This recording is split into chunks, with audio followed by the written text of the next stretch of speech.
okay, is what I have on Yeah, there. yeah, Big stadium yeah. shit. Everything I work for is going towards that dream, you know? Do you understand that saying? Alabanza vibes? Uh-huh. I'm a thinker for better or for worse. That was such a bold move of your mom to do that. I'm really pleased with my choices in high school. I think I did pretty good. Have you been working on any isolating moves lately Oh, because they have so many good flavors. I can't think of to pursue your artistry? You've got to be bold. You know what I mean? but I think there's times where you need to put the foot down and let people know, like, I've worked for this thing and I'm really good at it.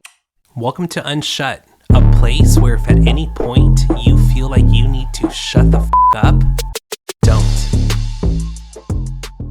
Hey, can you hear me? I can hear you. Can you hear me? Yes. How's it going, Alex? I'm doing well. Thank you so much for meeting me. Dude, thank you so much for making the time. I know it's a little late in the evening, but Hmm. thank you so much for making it work for sure. Yeah, man. Yeah, sorry about the other day, man. I really apologize for that. No, you're totally good. Have you been working on any isolating moves lately? Nah, dude, not lately. I would say I would definitely want to hit up the guy that teaches me dance. He's in town, so I want to hit him up probably sometime soon. I've just kind of like been spending a lot of money on like marketing stuff, and so I'm getting paid soon. So I'm like, hey, brother, let's meet up. Let's dance, you know. So I'll probably will in a bed soon, I hope. You're like added on to the list of things you've got to get done to make all this happen, Yeah. right? Yeah, dude, it's a lot of different things, you know. So, but dancing is so cool because like it adds to, what I do, but it's also like a form of self-expression and it's a workout and it checks so many boxes, you know. Totally. I love Yeah, that that. makes it I know work. you've got a show coming up in Dallas, I believe, Yeah. in probably, I think I saw something like December the 20th. Any plans on coming to Austin? Dude, it'd be sick. I mean, it's definitely for sure gonna happen. I just don't know like how, when. I've definitely developed more connects over there. I actually had my first Austin show this year around South by Southwest time. It was like a showcase. I'll definitely would love to follow up, and probably around that time, probably I'll try to make my way there. If not, to hang out with people and connect. But as far as the show goes, I'm pretty sure it's gonna happen. I just need to figure out details of how I'm gonna make that happen. No, for sure. Well, listen, unless I fuck this interview up, definitely hit me up whenever you come, okay? Yeah, for sure, man. I would love to. I would love to. We'll have a good time. No, for sure. Did I read correctly that you had moved to Mexico and had a big part of your childhood out there? Is that correct? Yeah, that is correct. My family and I, we moved around when I was like 5 years old, I would say, to Morelia, Michoacan, and that was due to some immigration issues with my parents. So we had to like make our way over there, and I'm so thankful for it, honestly, just because like I had a phenomenal childhood. Like that's where I became a music lover. Like I fell in love with music over there, both in Spanish and in English. I got to hear like all the pop music in Spanish that was happening over there in Latin America because Mexico is like the prime, one of like the biggest markets in Latin America. It's kind of like the US of Latin America, sort of in a way, where like all the Latin American countries kind of converge there, all the markets of music kind of converge there. But yeah, anyways, I also would hear the top 40 that were happening around that time that were in English, you know? So like I grew up listening to like Coldplay, Maroon 5, plus also like Spanish music. But yeah, man, had a great childhood, great memories there, and I'm so thankful for it.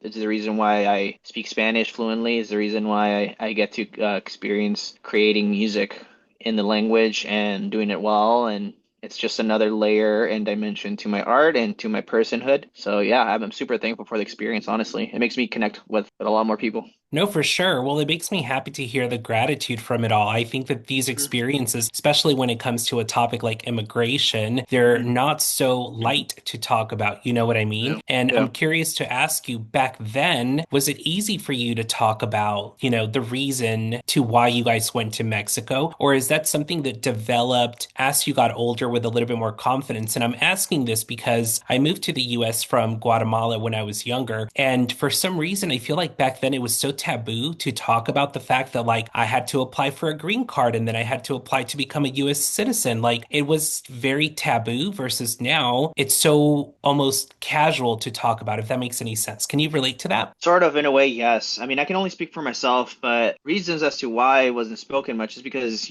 I was shielded from a lot of what happened. Like, I didn't really fully understood a lot of what went down in my life and my family's life until my dad got deported in 2017 when my dad faced deportation. And so during that time, I essentially had to become like the head of the house. Like, I had to be the man of the house. I was a college kid right out of high school, so I was a full-time college student. I had a part-time job. I was trying to make the music thing happen. And on top of that, I had to like become like the front head of the family. So it was like a really rough time. But during that time, I learned a lot about my family, a lot about my family's history, and especially about how we ended up in this situation, right? Like, I mean, I knew my parents were undocumented, but more context was filled in, especially with like, well, how do we end up in Mexico? And then why do we come back? All these different things. Part of the not talking about it was part of that I didn't have the full context until eventually I had it. That's one. Number two is also like my parents, if it were up to them, they wouldn't want me to be speaking about this stuff. But I mean, the thing with being an artist is it's about really being honest, not only honest in your life experiences, but in your point of view, I would say your lens of life. I think it's important to share that with the world because when sharing this perspective, you can bring in a new light to topics or a new perspective for people that might have not thought about. Also, people can empathize and see themselves in your story and can help them probably navigate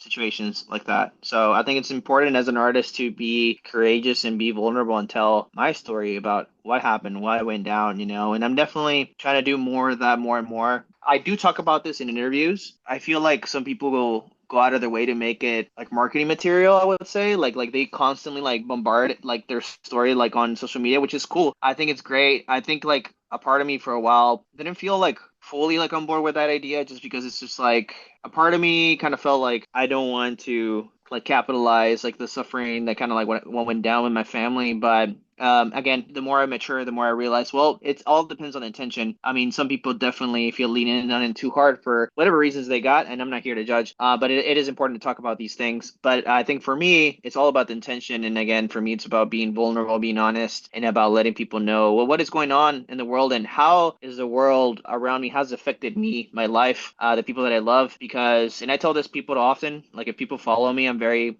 political. I talk a lot about politics. And I tell them the reason why I do it is because my whole life has been political. My existence is political. And like there's no ifs or buts. I have to talk about it. And so I'm definitely, again, trying to talk about more about this stuff in my art. Little by little, I'm doing it. Sometimes I feel like I really want to like say it in a very, I guess, powerful and concise way. And sometimes that detracts me from just saying things. So that's why I'm like figuring that out where I'm like, I just honestly just need to say things, and I do, and I would like to say more because I have a lot to say about this whole topic.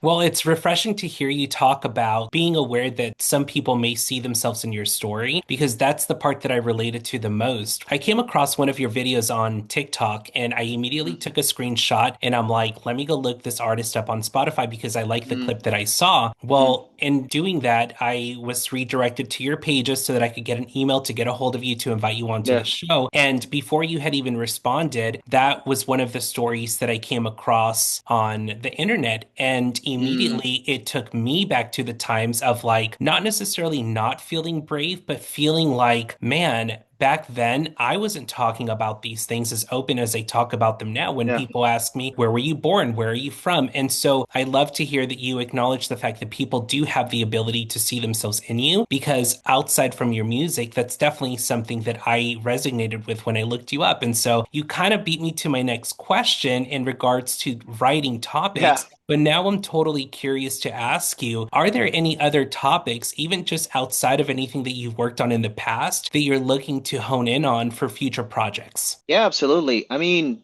yeah, I'm telling you, like, I'm a thinker for better or for worse. I think a lot about life, about society. There's so many things about, like, I don't know, just the way our socioeconomic system works, like, capitalism and so stuff like that. Is there any way for me to talk about it in a fresh way, or do I want to go into like the rabbit hole of that? Because I care a lot about these things, a lot about the working class, about the power of labor. I talk amongst people like, my private circles about, what my politics are, what my view of life is, and, what my idea of a fair and just society would look like. And I try to live that as much as I can, especially with moving in the circles of music. There's so many different ways that I try to honor my moral compass. And so that's just one way that I try to do that. But like in terms of the art, definitely I want to like be more vulnerable about my story, but also just about what I'm feeling, what I'm thinking. I think just to circle back a little bit with more context about what I was meaning with trying to write things in a more impactful or like focused way, which I think is very, very important, I think, as a writer. But I think sometimes that perfectionism can be a detraction from like acting or not just acting, but also just also being vulnerable. I've learned a lot in the past few years to kind of just let go and kind of just accept who you are at the moment. And even if you don't have fully the idea of the words kind of like fully formed, to kind of just give yourself grace and to just go ahead and jump into saying things, into sharing with people. And it's okay if it falls flat. It's okay if it's whatever it may be. It's kind of like you kind of just take things for what they are. And regardless of what people think of you, it is what it is and it's out of your control. So I'm definitely leaning more into that and describing that process. I would say it's what like my mind has been hyperfixating on because a lot of my personal psychological trauma hinges in that topic, and which I have plenty because of like said experiences and other things that have happened in my life. So definitely maybe eventually as I go opening up about those like traumas, going more in depth about how they affect my life because they do affect my everyday life. It affects how I move, it affects how I talk, how I speak to people. Well, how I speak is talk, but how I write, how I dance, how I sing. All these things show up in many, many myriad of ways, and just showing people how that shows up in my life and how I'm navigating it, what I'm, and what's the other side look like for me. So lately, I've been in that process, and because I'm in the middle of navigating it, I haven't really fully been able to articulate the process itself. But I give Windows, I think how I give Windows is more of the feeling. Whenever I give more context, I would say to people, I think people will understand. I think eventually down the line, I think they'll understand more of my records, I think, which I'm really excited for. Because I think like once I give the extra context and I'm able to formulate the process, I feel like people would be able to revisit my older catalog and understand like why things were feeling that way or why the sounds were that way, because even for me, it's like I kind of don't fully comprehend or can't formulate what I'm going through. I think I'm doing a pretty good job of making you feel what I'm going through or how it feels. And right now, for the past 2, 3 years, has been a very confusing time for me for many reasons. And because of how the world is moving and how it's evolving really rapidly in a very negative direction, in my opinion, a lot of the times, in my life right now, I just don't want to feel hopelessness. I don't want to feel hopeless. I don't want to be blackpilled. And so I gravitate towards music that makes me not feel that. So I want to make music that makes me not feel that. So that's part of the vibe that I mean. That's like a dimension. But it'd be cool to explore those topics more in a song, if you get my drift.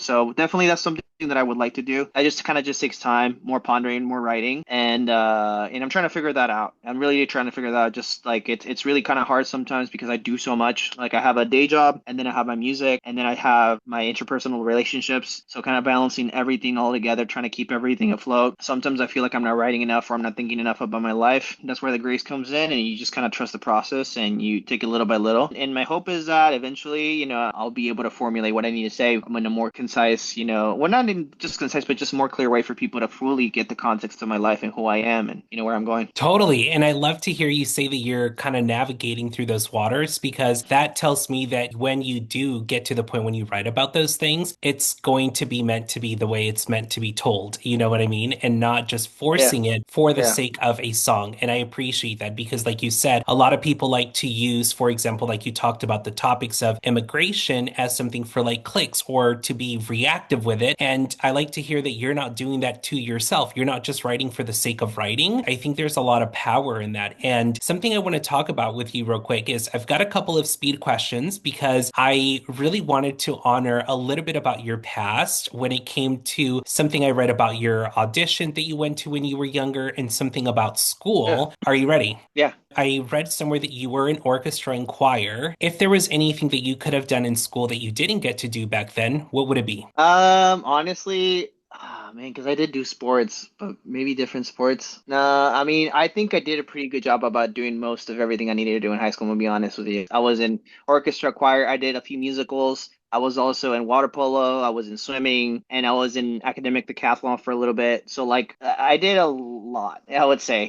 So if I were to choose maybe just another sport, I would say maybe like soccer. That would have been cool, maybe. Yeah, that's the only thing. But I think I'm really pleased with my choices in high school. I think I did pretty good. Dude, that's hilarious because I say this all the time. I was overly active in school. I was like class president. Yeah, I did cross country. I mean, I did so many sports as yeah. well. But I do always say, like, if there was one sport that I wish I could have committed to, two of them actually, it would have been baseball and soccer. I wish I could have tried them, but that's hilarious hilarious. The next one I have for you real Yeah, quick is in honor of your mom forcing you to go to an audition, which for context for the listeners that are listening in for the first time, there was a TV show back in the day called La Banda. It was on Univision. You guys can go and look that up elsewhere, okay? I don't want to it's out revisit there. too It's much out about there. the past, you know? But something I Yeah. wanted to ask you real quick is in honor of your mom forcing you to go to this audition, if you could sign your mom up for anything behind her back, what would you be signing her up for today? It's gonna sound rude, but it's mainly for her health, but maybe like a personal trainer, just because she's getting out there in age. I need her to be more moving, so she's able to like walk when she's older and stuff, you know. So maybe that signing her up with that, and she's probably gonna hate it, but it's for her own good, I guess, for how she did it to me, you know. Dude, absolutely. Which is so funny you say that because Yeah, I that's was what I would going do to probably. ask if the roles were reversed back then, what show would you beg your mom to try and get you on? That's tough, man, because honestly, I wasn't, and to this day, I'm not interested in that world, you know? But let's see, let's just, for the sake of just going into a show, I probably would have done something with like Don Francisco, I would say. Like, I don't know, like, I feel like that's a great time, you know? One of those like mini games or whatever, trying to win something, you know? I feel like he was a cool dude. I feel like I just don't know which one, but I feel like my mind just gravitated towards that. Perfect. Let's rock with it then. That's amazing. Such an iconic show, by the way. I would like Yeah, to bro, Don say Francisco Presenta. exactly. I would say that that was such a bold move of your mom to do that, getting you signed up for that audition. Would you say that you reflect that boldness in your career today, that you get that from your mom? Because I feel like to pursue your artistry, you've got to be bold. You know what I mean? Absolutely. Man, yeah, you know, I think like a few years ago, I was talking to someone about that story, and they were like, "Oh, because the thing is, like, I was interested in music, and that at that point in my life, I wasn't fully sure if it was gonna be like a for real thing, if it was gonna be like a serious thing. Like, I was already in bands and stuff. I was already like learning how to play guitar, doing covers, putting them online, but it wasn't like a super like, oh, this is what I'm gonna do. It wasn't until that weekend of that when that audition happened, that I made up my mind. This is a common thing that's happened in my life, but like I didn't really fully felt like I was capable or fully capable, or at least I would say like meant to do music, I would say. And even though this is also like a true thing, she would prefer me not do music. Like she'd prefer me to do something safer than music. But she saw that I loved music and I was interested in it, and I think she was just like, we're already going to Houston to see his favorite band. Like this thing that's happening, he should do it, you know? And when I was explaining that story to someone, they were like, "Oh wow, she saw you before you saw yourself." And like kind of yeah, like low key for real, you know? The thing about my mom is that yes, like I think that was a very bold thing to do for sure, to just put me in that situation and to be like, yeah, why not do it? Just do it, you know? And it's so interesting to me because she's kind of like not like that in person for her own sake. I think for her, she grew up thinking like, oh, like, you know, I want my child to be the opposite of me. I want my child to be bold. I want my child to go for big things, you know? And so she kind of projected that ambition onto me. And yes, like I think it's bled into my life. It's definitely really made me think to, you know, like I think that I can do this. And it clicked even more whenever I experienced that moment and I was in front of a producer because of that thing. And he was like, hey, I think you got something. You should do this. And I'm like, wow. Because I was already thinking it. And now I was like, okay, I think this is what I need to do. And that same weekend, I went to see my favorite band live. This is my first live show. And I see them, and it was like, wow, I think I can do that, you know. And it was just I was already kind of there, but my mom kind of just gave me that little nudge, you know, that took me over the line to really fully convince myself. And I'm so grateful for it. And yes, so for sure, I think like my mom, by her being like very shy, and you know, she's kind of like not like the bold type. Her wanting to be an ambitious, bold person that shoots for big dreams, really has shaped my life to this day for 100%. That makes The me truth. so happy to hear because I feel like that is the ultimate goal for most parents, right? Is they want to see their Yeah, kids do everything that they didn't get to do. And so I do feel like that was a yeah, positive projection on her part where she was like, listen, I do want him to yeah. have a stable job, but let me show him what it's like to also nudge him in the direction of being bold and taking a risk. And I love Yeah. that story so much. And since we're talking about your mom real quick, on this new EP, what would you Mhm. say her favorite song is on it? I think that her favorite song is between Guayaba or Ya no me amas. I catch her saying Guayaba a little bit more than Ya no me amas, like the chorus of it at least. So I'm gonna say that one. But she likes both of those. There's actually one that she often like cites back, and it's not an EP. It's an older song. I think it was like my first Spanish record, Adios Tal Vez. She kind of says the chorus line out loud for no reason. I think like as a joke. Cuando el tiempo se nos va, tú me quitas lo demás, tú no quieres que yo viva bien.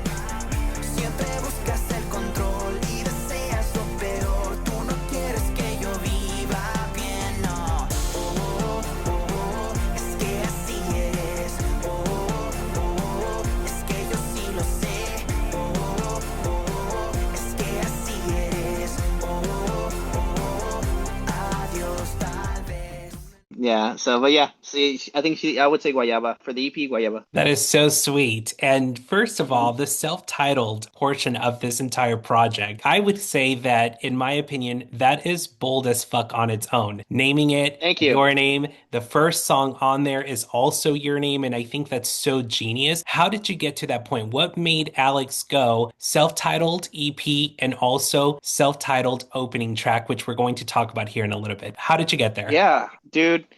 It was thanks to my producer. I was like told you, these last 3 years have been not the easiest for me, like in all levels, mentally, physically, like spiritually, all of it, you know. And so it's been like a on and off kind of thing where I go in cycles where like I really feel like the guy, I feel like the shit, and like I'm like on top of like I'm really sure of myself. I'm really good at this thing. I'm meant for this thing. And then there'll be times when I'm like, dude, I am garbage. I'm not meant for this. I should quit. Why am I even doing this? I get that quite often, and I think it's like a fairly normal thing. I think a lot of people go through it in this business. It's a brutal business, and especially now more than ever, I would say. But the thing is, I was in a session in LA with my producer, and I'm so thankful because there's people around my life, clear moments where people give me a little nudge, and that takes me over the edge. And my mom was one of them. And I would say, it, in a microscopic way, my producer, Jojo Centineo, is another one. I was at a writing session with him, and I was there for like 2-ish weeks in LA, and I wasn't feeling good about myself. I actually was feeling the opposite of what the song was saying. I wasn't feeling that confident. I wasn't feeling that good. And so he caught wind of that, and he was like, dude, you're the shit. You're amazing. You're such a cool guy. You're so talented. You're such a hard worker. Like, if anybody's meant for this, it's you, you know? And he's like, you should write a song about how awesome you are. And I was like, whoa. And the thing is, like, literally that evening after like a lunch or whatever, he just took out his guitar. He's like, dude, I got an idea. It's the chords, you know? And so I started often with what happens is I start kind of like freestyling, you know, and he kind of like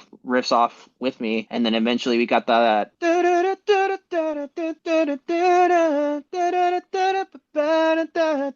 like that, you know, and he was like, "That's it, bro." He's like, "Make it happen. Like this is you." And so I was just like, "Well, shoot, yeah, like why not?"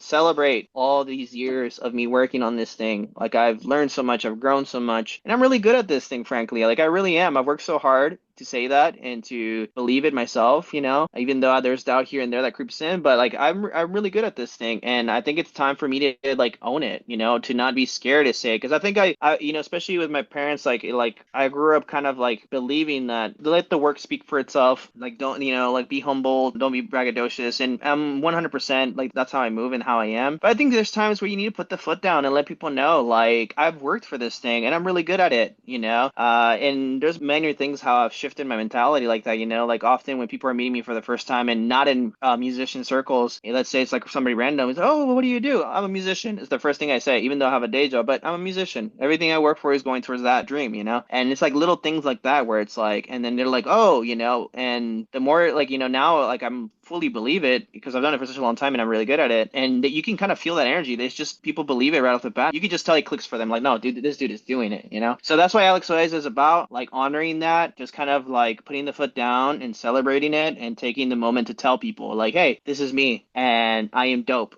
and you should pay attention because like you get on board right now or you're gonna miss out, you know, type of thing. Dude, I'm covered in goosebumps because something I had down in my notes to ask Hmm. you is there's a word in Spanish that I was curious to know if you knew it because this was my first impression of that song. And so I wrote on here, if I say alabanza vibes, do you understand that saying? Alabanza vibes. Uh-huh. Yeah, I do. I never grew up hearing it, but I can kind of understand the concept. Is it like kind of like worshipy, like it's like worship music type vibes? Yes, I and got the you. the reason I wrote that is because it gave me such uplifting vibes, and Mm. the chords alone are just very like, damn, like it took me to church. It gave me this Mhm. uplifting vibe. So when you're talking about how you weren't feeling that in that moment, but this was someone basically hyping you up, uplifting you, basically bringing you back up, dude, I was covered in goosebumps because I'm like, that's exactly Yeah. what that song projected. So just had to say that for Yeah, sure. thank you. Yeah, and I'm so happy to hear it. That's exactly, I feel like the job, like in my the more we do this, especially with my producer, it's like I'm supposed to capture a moment, you know? And I we made that song because again, it's not only to celebrate me, but it's also to get me out of that funk and to, kind of like sh look at the facts. And not only that, but like from going to not feeling myself to performing like that on a song, you hear it back. And honestly, it's always a great reminder because like I'll listen to the song and I'm like, dude, this is sick. And to this day, it makes me feel so hype. It makes me feel so excited. Like I envision like me just like being in front of like a huge festival. I opened my show with this song. It's always like, whoa, like, and I just envision exactly how it's gonna go down, especially on like a large stage. And that's what it feels like. And I'm so happy that you feel the same way because that's what I'm supposed to do. Kind of just share that with people and for you to feel what I feel, or feel what I'm, what I want to feel. And so I think we did a good job from what I hear. I'm holding my phone up too because I want to make sure that you know that I'm not typing as you're talking. But what I have Oh, you're good. written on there, and I don't know if you can really see it, but at the bottom of that note, big Yeah. stadium shit, okay, is what I have on Yeah. there. Yeah. Big stadium Yeah. shit. Y no sé qué tal lo sepas tú, pero esta es una energía que no se puede replicar o imitar. Está en el cabello, en el movimiento, pero ya sabes. Alex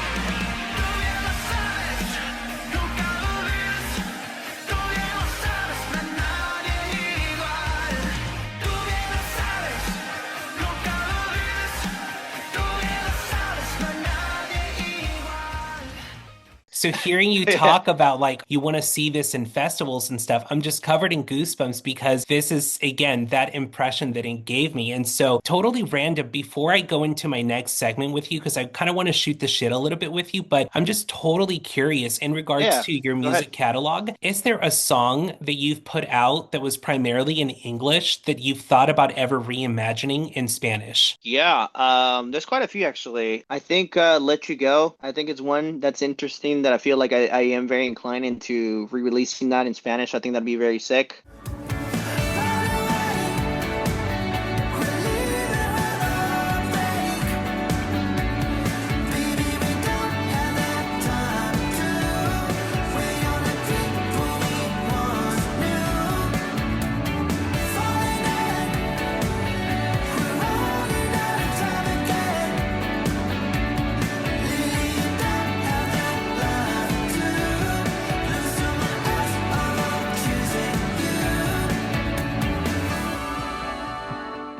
I feel like anything of the new stuff, I think it's worth revisiting in Spanish. I think most of my catalog, I feel that way. Like the Adam of Mind EP, I think the Adam of Mind EP is so good in its own way, and it's definitely more like electropop rock, a little psychedelic here and there. I think it's such an interesting project. And it's that period of time whenever I was going through like my dad's situation. So I think there's like some very like a decent amount of honesty in there, and I think it'd be sick to revisit that in Spanish. So there's quite a few actually. I think most of my catalog, I feel that way about. I'm like, dude, I should probably do these in Spanish. So, yeah, Dude, well, there's some unshut inspiration for you. If you ever run dry, you need some ideas yeah, to reimagine something, revisit this episode and it'll remind you, okay? And speaking of yeah, for ideas, sure. real quick, I'm obsessed with every single track on this EP, but in honor of Guayaba, I'm gonna give you some lip products and I want you to tell me what flavor you would pick for this to be. And this is just an inspiration in honor of the fact that you had chapsticks on your website in honor of that song. And I thought that was fucking genius, okay? Thank you. Yeah, thank you. Thank you. Yeah, yeah. Of course. Yeah, let me know. Try to go as quick, the first thing that comes to mind, okay? The first one is lip scrub, I'm gonna say pear. chewing gum. Chewing gum. I feel like that's already like a flavor. Well, maybe like have mint. Perfect. Mint green, Mouthwash. I guess.